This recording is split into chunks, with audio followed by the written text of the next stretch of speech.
Welcome to tasty cook. இன்றைக்கி நம்ம வீடியோவில் பார்க்க போகிறது 5 விதமான வளகாப்பு சாதம் ரெசிபி தாங்க இன்றைக்கி நம்ம பார்க்க போகிறோம். ஒரு 5 மாதத்தில் எப்படி நம்ம வீட்டிலே சிம்பிளாக செஞ்சு கொடுக்கலாம், ஈஸியாகவும் டக்குன்னு ஒரு ஸ்வீட்டும் அது கூட செஞ்சு கொடுக்குற மாதிரி தான் இன்றைக்கி நம்ம வீடியோவில் பார்க்க போகிறோம். வாங்க வீடியோக்குள்ளே போயிடலாம். வீடியோக்குள்ளே போகிறதுக்கு முன்னாடி என்னுடைய சேனலை நீங்கள் இப்போ தான் ஃபஸ்ட் டைமாக பார்க்குறீங்கன்னா டேஸ்டி குக்கை சப்ஸ்கிரைப் பண்ணிக்கோங்க. கூடவே இருக்கிற பெல் ஐக்கானையும் ப்ரெஸ் பண்ணிக்கோங்க. அப்போ நான் போடுற புதிய வீடியோ நோட்டிஃபிகேஷன் வரும். நீங்கள் என்னுடைய வீடியோவை பார்க்கலாம். நிறைய வீடியோ போட்டிருக்கேன், பாருங்கள். வீடியோவில் யூஸ்ஃபுல்லாக இருந்தால் சப்ஸ்கிரைப் பண்ணி வச்சுக்கோங்க. இப்போ தான் ஃபஸ்ட் டைமாக பார்க்குறவங்களா இருந்தாலும் சப்ஸ்கிரைப் பண்ணி வச்சுக்கோங்க. இப்போ வாங்க நம்ம வீடியோக்குள்ளே போயிடலாம். இப்போ நான் சாதம் வடித்து எடுத்துருக்கேங்க. நல்லபடி உதிரியாக எடுத்துக்கோங்க, குலையாமல் இருக்கிற மாதிரி நான் கட் பண்ணி எல்லாமே எடுத்துருக்கேங்க. தேங்காய் சாதத்துக்கு, தக்காளி சாதம், புளி சாதத்துக்கு. இப்போ கடாய் வச்சுருக்கேன். இப்போ அதில் எண்ணெய் சேர்த்துக்கலாம். இப்போ எண்ணெய் காஞ்சதுமே இதில் ஒரு பட்டை, கிராம்பு, ஸ்டார் பூ, கிராம்பு எடுத்துருக்கேங்க. ஒரு அன்னாச்சி பூ, ஒரு பிரியாணி இலை. இதில் நம்ம கொஞ்சமாக வெங்காயம் சேர்த்துக்கோங்க. வெங்காயம் சேர்த்து ஒரு மிளகாய். இப்போ வெங்காயம் கண்ணாடி பதம் வாங்கினா போடுங்க. இதில் தக்காளி எடுத்துருக்கேன். கொஞ்சம் பழுத்த தக்காளியை எடுத்துக்கோங்க. தக்காளிக்கு தேவையான உப்பு சேர்த்து வதக்கிக்கோங்க. இப்போ இதை மூடி போட்டு நம்ம வதக்கலாம். இப்போ காரத்துக்கு இதில் மிளகாத்தூள் சேர்த்துக்கோங்க. 1/4 டீஸ்பூன் மஞ்சள் தூள், கரம் மசாலா தூள் 1 டீஸ்பூன், கொஞ்சம் புதினா இலை சேர்த்துக்கோங்க, மல்லி இலை.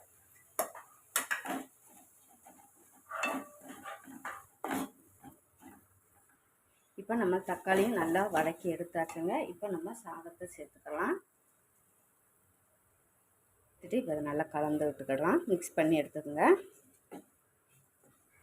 இப்போ நம்மளுடைய தக்காளி சாதமும் ரெடி ஆயிடுச்சுங்க. இந்த மாதிரி நீங்கள் ஒரு மணி நேரம் கழித்து சாப்பிட்றதா இருந்தால் நீங்கள் அதுக்கு முன்னாடி நீங்கள் செஞ்சு வச்சிட்டிங்கனாக்கும் ஒரு மணி நேரம் சாதம் அப்படியே லெஸ்ட்டில் இருந்துச்சுனாக்க சாப்பிட்றதுக்கு நல்ல டேஸ்ட்டு அருமையாக இருக்குங்க.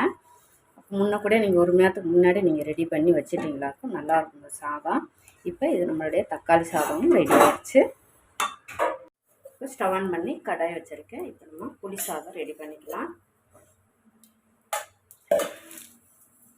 கடலைப்பருப்பு 1 ஸ்பூன், உளுந்தம்பருப்பு 1 ஸ்பூன், கடுகு 1 டீஸ்பூன்,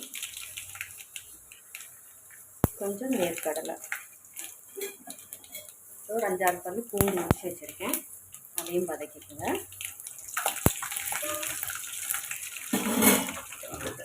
பூண்டு கலர் மாறுற வரைக்கும் வதக்கிக்கோங்க. கறியிறாம மட்டும் வதக்கிக்கோங்க. கொஞ்சம் கலர் மாறணும், அப்போ தான் பூண்டு சாப்பிட்றதுக்கு சாஃப்டாக இருக்கும்.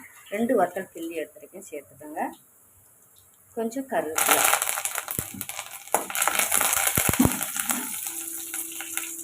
ஒரு 1/4 டீஸ்பூன் மஞ்சள் தூள்,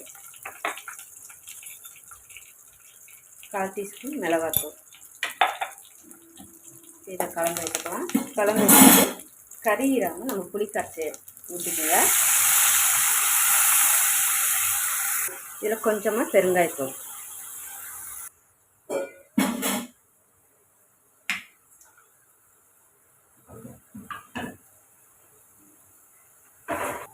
இப்போ நம்ம ஊற்றின தண்ணி நல்லா வற்றி வந்துடுச்சுங்க. இப்போ கொஞ்சமாக உப்பு சேர்த்துக்கலாம். அந்த டயத்தில் சேர்த்து வெந்தயமும் கடுகும் நான் வறுத்து பொடிச்சு வச்சுருக்கேன், அதுக்கு சேர்த்துக்கலாம். சேர்த்துட்டு கலந்து விட்டுங்க. இதில் ஒரு 1/4 டீஸ்பூன் அளவுக்கு வெல்லம் சேர்த்துக்கோங்க. இப்போ நம்ம நல்லா சாதம் போட்டு கிண்டுற அளவுக்கு நமக்கு வற்றிடுச்சுங்க. இந்த அளவுக்கு நமக்கு இருக்கணும். சேர்த்துக்கலாம்.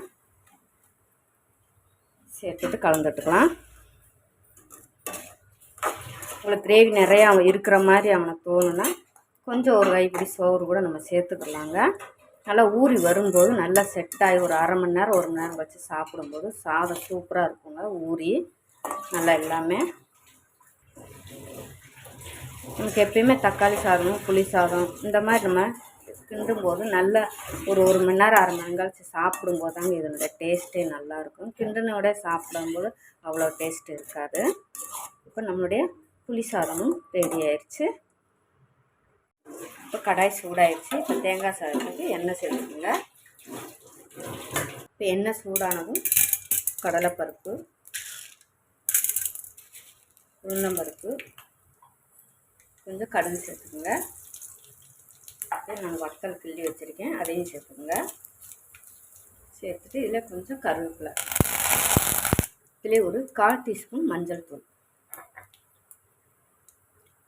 கொஞ்சமாக பெருங்காயம் சேர்த்துக்குங்க. கலந்துக்கிட்டுங்க. இப்போ ஸ்டவ் ஆஃப் பண்ணிக்கோங்க. ஸ்டவ் ஆஃப் பண்ணிவிட்டு லெமன் ஜூஸ் சேர்த்துக்குங்க. அவ்வளோதான். ஏற்கனவே சாதத்தில் உப்பு போட்டுருக்கோம், இருந்தாலும் கொஞ்சம் சேர்த்துக்கோங்க அந்த லெமன் ஜூஸுக்கு. ஸ்டவ் ஆஃப் பண்ணிட்டு தான் நம்ம லெமன் ஜூஸு சேர்க்கணுங்க. இப்போ நம்ம சாதத்தையும் நம்ம சேர்த்துக்கலாம். இப்போ நம்ம கலந்து விட்டுக்கோங்க. கலந்துட்டு எண்ணெய் வேணால் நம்ம ஊற்றி கொடுத்துக்கோங்க. இந்த டயத்தில்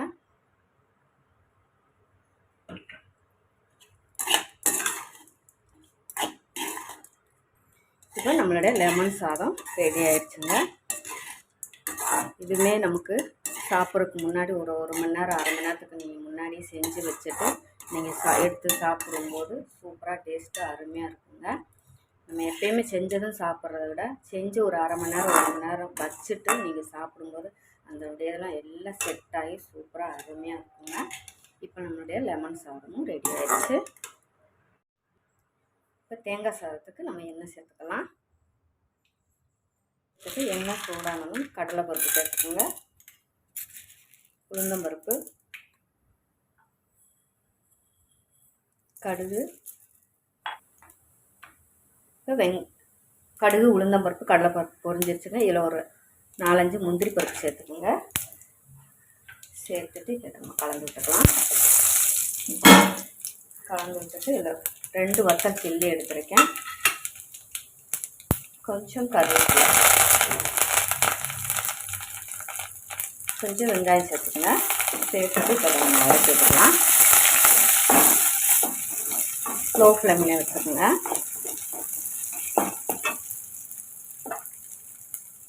இப்போ இதிலே நம்ம தேங்காயும் சேர்த்துக்கோங்க. ஒரு 2 நிமிஷம் நம்ம வதக்கி எடுத்துக்கலாம் தேங்காயை.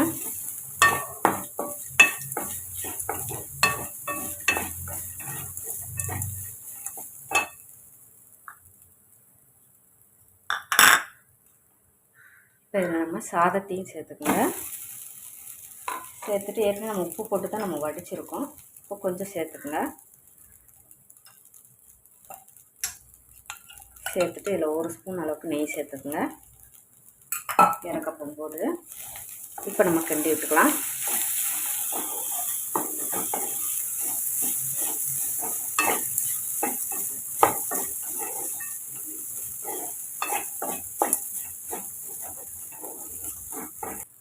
அவ்வளோதாங்க, நம்மளுடைய தேங்காய் சாதமும் ரெடி ஆயிடுச்சு.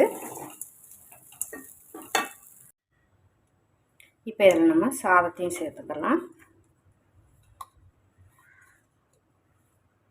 நம்ம எல்லா சாதத்துக்கும் வடித்ததுனால கொஞ்சம் பருபறிக்காக நம்ம வடிச்சிருக்கோம். நீங்கள் தயிர் சாதத்துக்குன்னு நீங்கள் செப்பரேட்டாக நீங்கள் செஞ்சீங்களாக்கும் நல்லா குலைவாக வடிச்சுக்கோங்க. அப்போ இது நம்ம கொஞ்சம் நம்ம மசித்து எடுத்துக்கலாம். கொஞ்சம் அடி கனமான பாத்திரமாக கரண்டியாக இருந்தால் குழிக்கரண்டியாக இருந்தால் மசிச்சு விட்டுங்க. இல்லைன்னா நம்ம வீட்டில் இந்த மாதிரி உருளைக்கிழங்கு மசிக்கிறது எதுனாலும் இருந்தால் எடுத்து மசிச்சு விட்டுங்க கொஞ்சம் சாதத்தை. ஏன்னா நம்ம எல்லா சாதமும் லெமன் புளியோதரைக்குனால கொஞ்சம் பருவரிக்காக நம்ம வடிச்சிருக்கோம். அதனால கொஞ்சம் தயிர் சாதத்துக்கு நம்ம மறிச்சு விட்டுக்கலாம். இப்போ சாதத்தை நல்லா குழைய மறிச்சாச்சு. இப்போ இதில் நான் தயிர் சேர்த்துக்கிறேங்க. தயிர் சேர்த்துட்டு அதிலே நான் 1/2 கப் அளவுக்கு பாலும் சேர்த்துக்கிறேன். நம்ம எவ்வளோ இப்போ பார்க்கும்போது நமக்கு தண்ணியாக தான் இருக்கும், உங்களுக்கு நிறைய தெரிகிற மாதிரி இருக்குங்க. ஆனால் நமக்கு ஒரு 1/2 மணி நேரம் 1 மணி நேரம் கழிச்சு நம்ம தயிர் சாதம் சாப்பிட்ற டயத்துக்கு எடுக்கும்போது கொஞ்சம் கரெக்டாக வந்துடும் நமக்கு செட் ஆகி. உப்பு சேர்த்துக்குங்க. ஏற்கனவே நம்ம சாதத்தில் உப்பு போட்டிருக்கோம், இருந்தாலும் கொஞ்சம் செக் பண்ணிவிட்டு நீங்கள் சேர்த்துக்குங்க. இப்போ நல்லா நம்ம கலந்து விட்டுக்கலாம். இப்போ நல்லா கலந்து எடுத்தாச்சுங்க. நம்மளுடைய தயிர் சாதம் ரெடி ஆயிடுச்சு. இப்போ இதில் நம்ம கொஞ்சமாக 1 டீஸ்பூன் அளவுக்கு இஞ்சி சேர்த்துக்குங்க.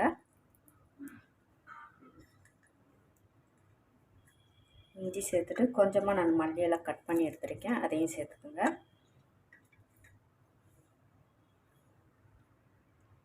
இதில் எவ்வளோ பொடியாக நறுக்கணுமோ அவ்வளோ பொடியாக நீங்கள் பச்சை மிளகாயை கட் பண்ணி எடுத்துக்கோங்க.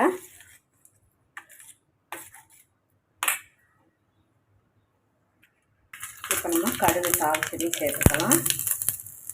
அவ்வளோதான், அருமையான சிம்பிளான ஒரு தயிர் சாதம் ரெடி ஆயிடுச்சுங்க. நம்மளுடைய தயிர் சாதமும் ரெடி ஆயிடுச்சு. 5 சாதமும் இப்போ ரெடி ஆயிடுச்சுங்க. ஸ்டவ் ஆன் பண்ணி கடாய் வச்சுருக்குங்க. இதில் ஒரு 2 ஸ்பூன் அளவுக்கு எண்ணெய் சேர்த்துக்குங்க.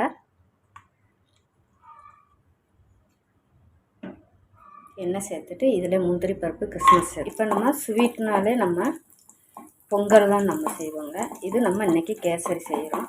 ஸ்வீட்னாலே நம்ம கேசரி எதுனாலும் அது நம்மளுடைய விருப்பம் தாங்க. டக்குன்னு நம்ம செய்கிற மாதிரி ஒரு ஸ்வீட் செய்கிறோம். இப்போ ரவையும் சேர்த்துக்கலாம். 1 கப் ரவை எடுத்துருக்கேன். இப்போ அதை நம்ம லைட்டாக ட்ரை ரோஸ்ட் பண்ணிக்கலாம். வறுத்த ரவை வறுக்காத ரவைனாலும் நீங்கள் வறுத்துக்குங்க.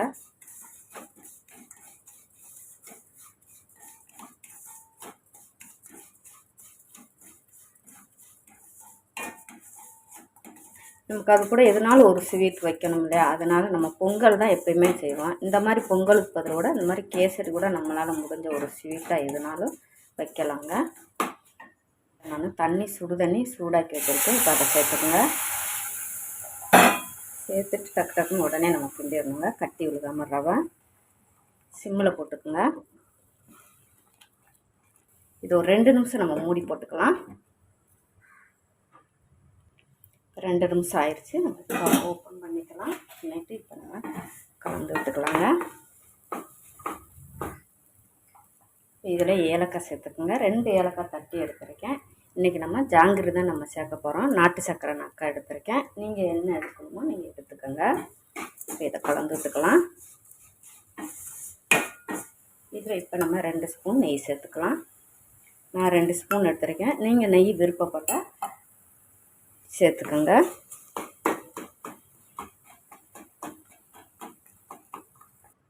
இப்போ நம்மளுடைய கேசரியும் நல்லா ரெடி ஆகிடுச்சுங்க. நல்லா ஹெல்த்தியாக நல்லா நாட்டு சர்க்கரை போட்டு தான் இன்றைக்கி அக்கா பண்ணியிருக்கேன். சூப்பராக இருக்குங்க. ஸ்டவ் ஆஃப் பண்ணிக்கலாம்.